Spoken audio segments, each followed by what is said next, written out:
नमस्कार दोस्तों, आपके अपने YouTube चैनल पर आपका स्वागत है। मेरा नाम है विनोद फोगला। जैसा कि मैंने आपको लास्ट वीडियो में कहा था आदित्य बिरला सन लाइफ म्यूचुअल फंड के क्वांट फंड वाले में कि मैं एक नया वीडियो लेकर के आ रहा हूं जो कि Canara Robeco balance advantage fund पे है।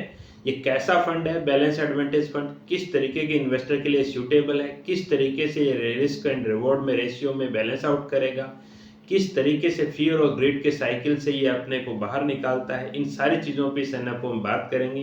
क्या सेंसेक्स के इस लेवल पे ये वन टाइम इन्वेस्टमेंट करना या एसआईपी करना ये सूटेबल है? तो बने रहिए मेरे साथ इस वीडियो में पूरे में। सबसे पहले समझते हैं Canara Robeco balance advantage fund. यह एक ओपन एंडेड फंड है जो कि डायनेमिक असेट एलोकेशन मॉडल पे बेस्ड है। जैसा कि आपको मालूम है कि फियर और ग्रिड का एक साइकिल होता है। हर इन्वेस्टर जो है वो लालची हो जाता है जब बाजार तेजी की तरफ होता है, और बड़ा डिसअपॉइंटेड हो जाता है या फियर में हो जाता है जब बाजार नीचे की तरफ आता है। इस फियर और ग्रिड के साइकिल पे कंट्रोल करने के लिए इमोशन लेस होना जरूरी है, एसेट एलोकेशन को फॉलो करना जरूरी है। यानी और इन दोनों की वजह से फियर और ग्रिड पे कंट्रोल ना कर पाने की वजह से जो पोटेंशियल रिटर्न है और एक्चुअल रिटर्न है उसमें गैप आ जाता है।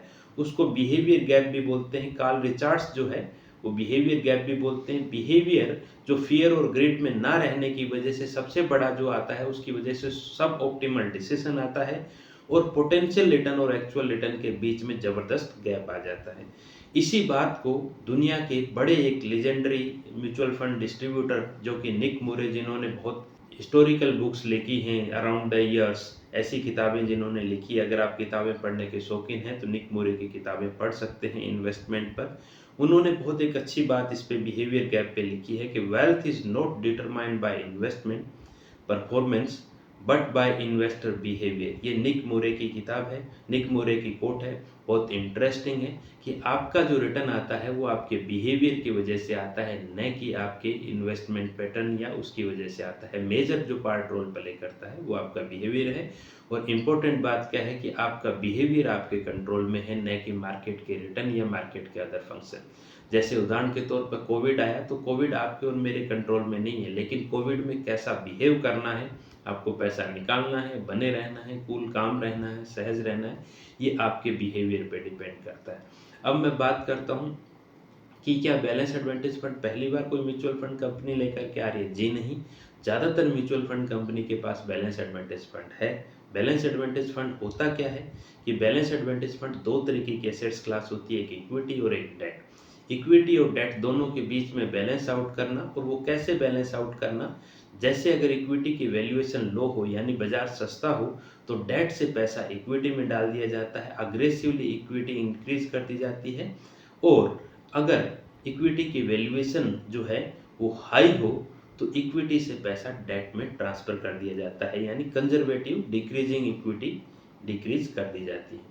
अब ये वैल्यूएशन हाई है या लो है इसका कैसे मालूम पड़े? तो इसके लिए कुछ पैरामीटर है, जैसे trailing price to book value ratio, forward P ratio, equity risk premium, यानी इक्विटी पे कितना रिस्क दिया जा रहा है, प्रीमियम कितना दिया जा रहा है। इन मॉडल के बेस पे ये तय होता है कि इक्विटी की वैल्यूएशन लो है या इक्विटी की वैल्यूएशन हाई है।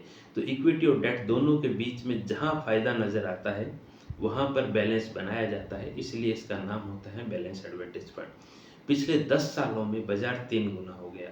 सेंसेक्स 2014 में जो 25,000 का सेंसेक्स लेवल था वो 75,000 हो गया, यानी करीबन 200% ऊपर हो गया। लेकिन आप देखिए कि इस 200% के ऊपर होने के बावजूद बाजार में उतार चढ़ाव बहुत रहे। ऐसा नहीं है कि ये सीधी डायरेक्ट लाइन ही थी जिसकी वजह से आपका ये फंड जो है सेंसेक्स जो है वो 3 गुना, बहुत सारे उतार चढ़ाव आए, और उतार चढ़ाव में इन्वेस्टर आमतौर पर रेशनल डिसीजन नहीं लेता है।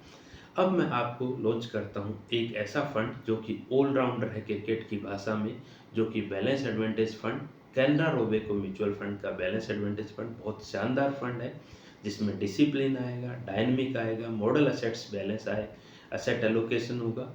और इंटरेस्टिंग बात क्या है कि जब तेजी मंदी दोनों को मॉडल असेट एलोकेशन पे करते हैं तो रिस्क और रिटर्न के बीच में एक बैलेंस बना दिया जाता है।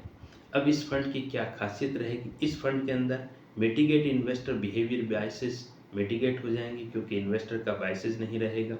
इक्विटी डायनेमिक पोर्टफोलियो की rebalancing, enjoy dynamic portfolio rebalancing होगी, एक्टिवली मैनेज होगा डेट और इक्विटी के बीच में, डिसिप्लिन्ड अप्रोच होगा, टैक्स एफिशिएंट होगा यानी इक्विटी का टैक्सेशन लगेगा, आपको मालूम है। इसके अलावा बैलेंस एडवांटेज फंड में क्या खास होगा कि इसमें डिसिप्लिन होगा, tax investing in dynamic asset allocation, risk adjusted return इस पोर्टफोलियो के अंदर आएंगे। अब ये फंड आपके पोर्टफोलियो में होना चाहिए या नहीं होना चाहिए, ये again I at the cost of repetition कई चीज़ों पे डिपेंड करता है, लेकिन रिस्क और रिवॉर्ड के पायदान पे ये बीच में स्टैंड करता है, यानी लास्ट में भी नहीं है और सबसे शुरुआत में भी नहीं है। इक्विटी फंड के शुरुआती फंड में ये आता है, यानी इसमें जो आप डायरेक्ट जो नॉर्मल इक्विटी फंड है जैसे स्मॉल कैप है, सेक्टर है, लार्ज कैप है, उन सब में सबसे नीचे की कैटेगरी में बैलेंस एडवांटेज फंड आता है।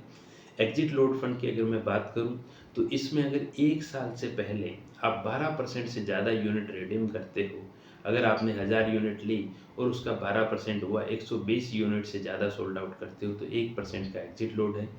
आपके पोर्टफोलियो में होना चाहिए या नहीं होना चाहिए, उसके लिए मैंने एक अलग सी वीडियो बना रखा है, उसका लिंक भी मैं डिस्क्रिप्शन में डाल रहा हूँ, वो आप वहाँ पर देख सकते हैं। उम्मीद करता हूँ आपके समय के साथ जस्टिफिकेशन किया। तो चलिए मिलते हैं एक नए वीडियो में, तब तक के लिए नमस्कार।